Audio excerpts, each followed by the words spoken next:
Welcome back to the Iron County Fair Ag Barn interviews. We are talking ag. I'm your host, McKennan Hansen. Thank you so much for coming in, Kimball. How are you doing today? Doing great. It's great to have a cool morning and a little bit of rain last night. Helps the plants in the aquifer. Great day. Yes. Oh man, and I have loved the rain. Although the lightning storm a couple of nights ago was pretty intense. Oh, that's the time you go out and sit on the porch and watch. I mean, God gives you a show. You got to watch it. Oh, for sure, 100%. So with the Holt name, I'm sure a lot of people are curious about all of the different things that are Holt, but you are specifically in the family that operates the dairy. There's some different other productions and things, but the dairy specifically, where did the family kind of direct attention to that and really want to make that as big as it is?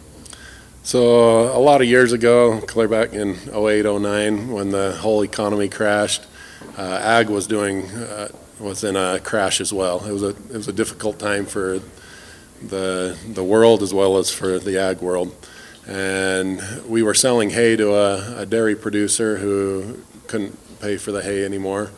And he said, "Hey, why don't you just come buy my dairy?" I happened to live with roommates with a guy named Preston Bateman. His family owns a bigger dairy up on the west side of Utah Lake. And we went and visited with them and said, "Hey, what do you think about this? Is this an opportunity or is this an albatross?" And they said, "Well, we wouldn't have a farm without a dairy, and we wouldn't have a dairy without a farm, but we sure as heck wouldn't have a dairy in another state and a farm here in Utah." I'd put the dairy right in the middle of the farm. So we quit all discussions with that dairy in another state and decided to build a dairy right in the middle of the farm. Which is incredible because, now you've reduced essentially a lot of the overhead of transporting both the hay to the cows, but then the cows back to where they'd get processed or the milk to get processed to some degree. By making it all in one location, you created the synergy between the two separate but combined operations. So it's kind of a little bit of vertical integration, basically. So you instead of shipping the feed off to out of state or even out of country, which we still ship some hay off, but instead of shipping it all off, we're able to bring the nutrients in right there to the dairy and then ship the nutrients right back out to the fields, and it makes a perfect circle, almost kind of like a Lion King moment, where we sing about the circle of life, Well, and it's really cool too because you're offering Iron County another facet of where ag is so instrumental in how Iron County survives and Iron County is thriving the way that it is. Yeah. So my brother runs the feedlot portion, and that side is a big benefit to the ag community as well, because we're bringing in a lot of the calves from a lot of local calves all year long. So that part helps even more than the dairy, I would say. Well, and making sure that we have a sustainable meat source or protein source is also critical, because as we've seen in the last few years during the pandemic and different things, food was definitely the top three, necessities that everybody needed. And we saw metro and urban areas coming into our rural communities and getting into all of our grocery stores, which we have our grocery stores and they have their grocery stores. Yeah, I hope they bought some milk. Right. The milk is definitely critical in that. But making sure that we're also self-sustaining or self-sufficient to some degree is also critical because, throughout the pandemic, we saw a huge flux in the need and the requirements of different areas. But being able to source the meat and then, basically feed, milk, and meat all in one area was also kind of strategically placed, wouldn't you say? Yeah, it's a great thing. It's, you can call it food storage on the hoof if you want. So, yes. So it was a really good thing in the pandemic to be able to help our neighbors, help each other. We have relationships with other farmers who grow potatoes and things like that. And we brought in a load of potatoes for our employees and for all of those that we were taking care of during that time. So So there's a lot of really neat things that can happen by having locally produced agriculture here in this area. Well, and it almost goes to say that we're a big village almost in Iron County to some degree. You know, there are those of us like myself who's not a producer in any way. I can grow carrots enough to sustain my kids. You know, they like carrots and they learn patience through growing them. But beyond carrots, I'm not a very good farmer. But you also give the opportunity for our community members who don't have that opportunity, such as my family, to be able to witness and see what agriculture does and what they're able to do and accomplish. With the Holt Dairy, where have you really changed the technology to make sure that you're bettering, not only just the simplicity of an operation, but making it more efficient and effective throughout? Yeah, so some of our main focuses is on efficiencies. There's water efficiencies, there's feed efficiencies, there's soil efficiencies, and our main focus is in just trying to be the most efficient with whatever is the constraining resource. So sometimes the constraining resource is water, sometimes it's growing days. People think about, oh, well, how do you've just got this land, but you're limited by how many days the sun's shining before it turns cold. And so you want to be the most efficient with every day possible. And so we've changed cropping methods, cropping types. Every year we're doing experiments. We do 20 to 30 experiments per year. Even within fields, we'll do one field planted a different variety. Within the field, different bands and so forth. So we're trying all the time. On the dairy, we always have experiments going. I always joke that our managers, their most feared phrase is when I come into a meeting and say, "Hey, I've got an idea." That's not going to be a fun meeting for the rest of the managers. It always, and it happens every few weeks. We're just always constantly trying to find something.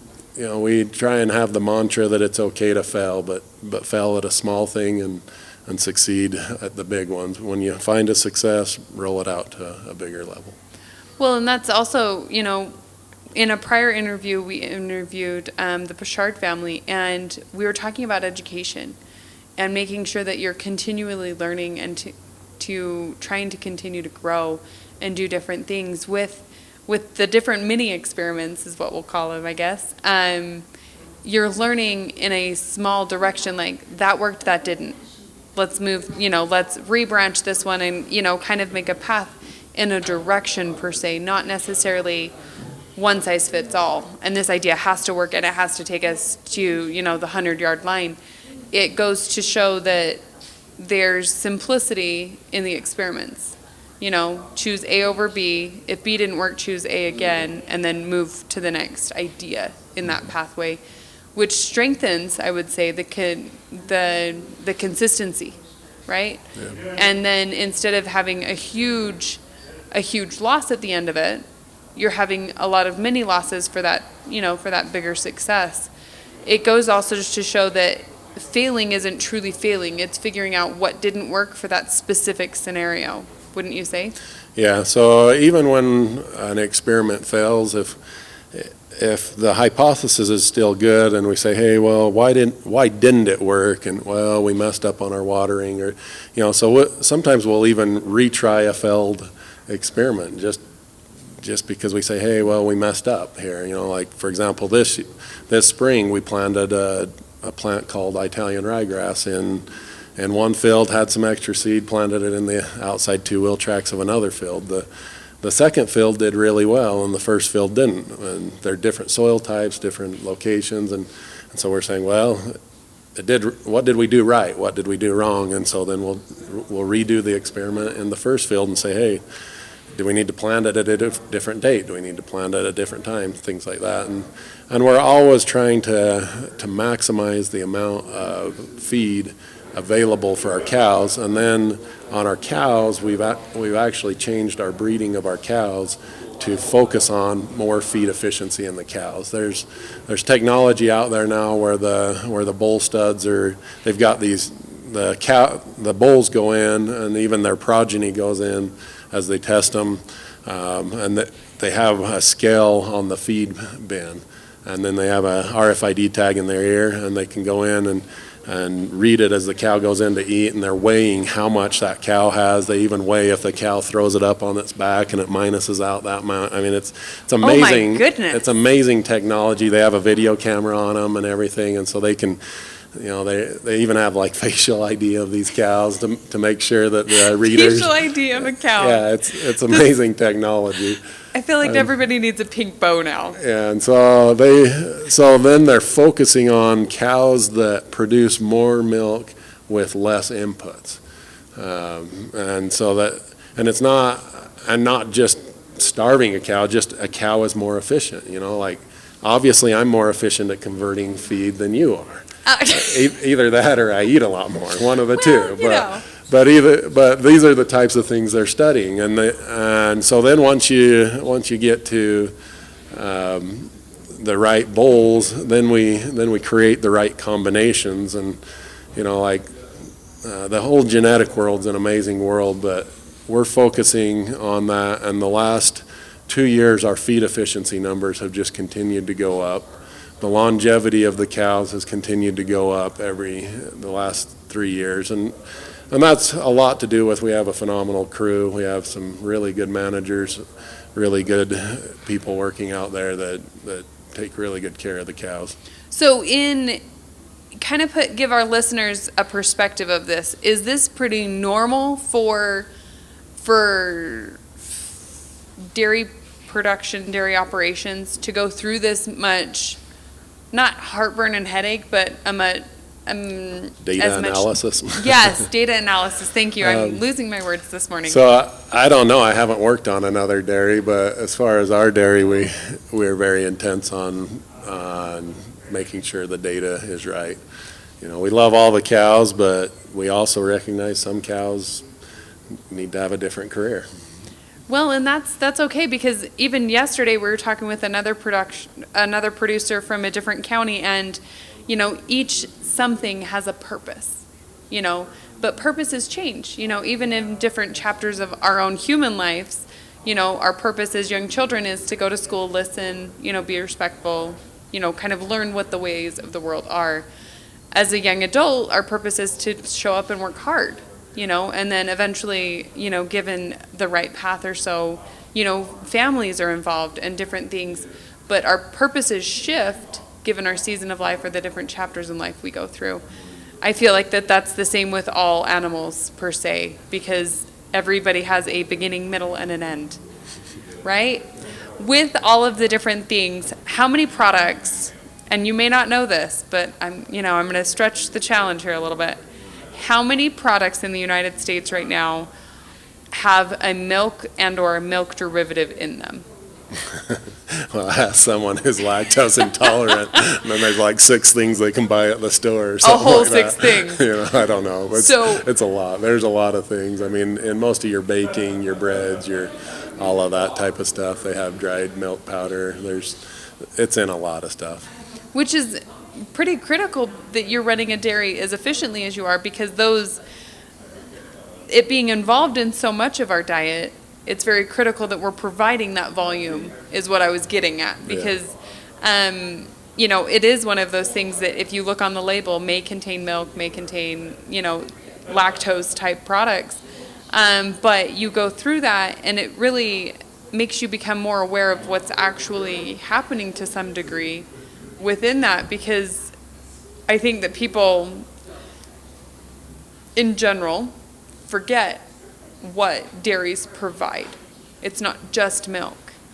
It's all of the cheese, the ice cream. I'm definitely a fan. Just saying, ice cream is one of those deals. But you go through and although it seems like a small operation in Iron County, not how many people it employs or like what it does, or excuse me, not all of the things that it does specifically, but in the world output of that, it's a smaller something. Yeah, there's a dairy our size on every ridge all the way through California. Right. And going through and making sure that people understand that milk is still a very critical component of our diet and of our kind of our way of life per se, or our access to food. It really makes it full circle because Iron County is one of the highest producing counties of alfalfa, and highest quality, right? But I mean, and you guys have it right next door, and then you feed the cows, and then the cows produce milk, and the milk gets spread between, I would say, 98% of everything we consume, right? I hope so. One would hope. With all of the different things, I know that you're a family man. So what has the farm, or being a part of the different aspects of your guys' organization, been able to give opportunities to your kids? So the one thing I love about the farm, and that I think is we try and give this opportunity to as many people as possible, is to be able to see the circle of life happen. I'm 40 and I've seen hundreds, if not thousands, of calves be born. And every time it's still kind of that's amazing that calf was in there in complete water, and now it's breathing air and its lungs are going, and it went, it's an amazing experience every time. And we do a lot of tours at the dairy with school groups and other groups and things, and about half of the groups will get to watch a baby calf be born. And it's a really neat experience, and I think that that's something that is really helpful to people in general, is to be back in touch with just kind of the whole circle of life. This isn't like a Nintendo game where you go shoot everybody up and whoever's the last guy with the most weapons wins or whatever. This is real life. Baby calves are being born. Cows are being loaded to go to a harvest plant for beef, and you get to watch the whole process, and that's been a really neat thing for my own family, but also for any of the other people who've been able to come and see. It's just kind of something I feel like is really important to society in general. I can completely agree and relate, because adults need more dirt under their fingernails. They need to get back outside. They need to get back active. They need to put down their phones and technology. And I'm not saying that technology does not have its benefits, with the technology advancements within the dairy specifically, to education options and, communication across seas, or next door or whatever. It's done a lot of good things, but we're forgetting the roots. We're forgetting where we need to be, or to serve the purpose of humans, is to make sure that we stay here. If food isn't grown, nobody eats. If materials for clothing aren't grown, they are grown, everyone. Like, cotton is a plant. Wool is off an animal. Like, those types of products, they're grown and produced. We wouldn't have clothing. And now, wouldn't that be a little bit embarrassing? I mean, I'm comfortable, but, I love clothing, let's be real. But it really goes to show that humans, at the core, need to get back into the dirt, back gardening, back serving other people, and kind of going back into that village mentality of, well, if I have a garden over here and you have a dairy, let's swap, right? Let's help each other. And if those people over there are growing beef and these people over here are growing sheep, let's create a bigger swap, and make sure that our neighbors are taken care of, because at the end of the day, it's not the experience in gathering materials in our life, but it's how we share those materials, or how we share our life with others, that truly matters. Back to the circle of life, and watching those babies be born, and I'm sure that there is loss at times, but those are all lessons that are critical for humans to remember. Yeah. So I always say that the greatest benefit of growing up on a farm is you get to watch the circle of life happen in an animal, instead of watch the circle of life happen with humans. You get to kind of to see that and to experience those emotions, the emotions of happiness and awe when a birth happens, but also the emotions of sadness and disappointment when your favorite cow gets sick or even dies. Those emotions, kids need to learn to have those emotions, and it's okay for kids to be emotional. Yeah, and it's okay to have those. I mean, we name quite a few of the cows, and when those cows leave, it's sad. And those are things that need to, especially kids need to learn. Thank you so much, Kimball, for joining us for Talkin' Ag in the Ag Barn at the Iron County Fair. I really appreciate your time and consideration and coming out. I know it's kind of a drive, but I do appreciate you coming over. Thank you. Thank you.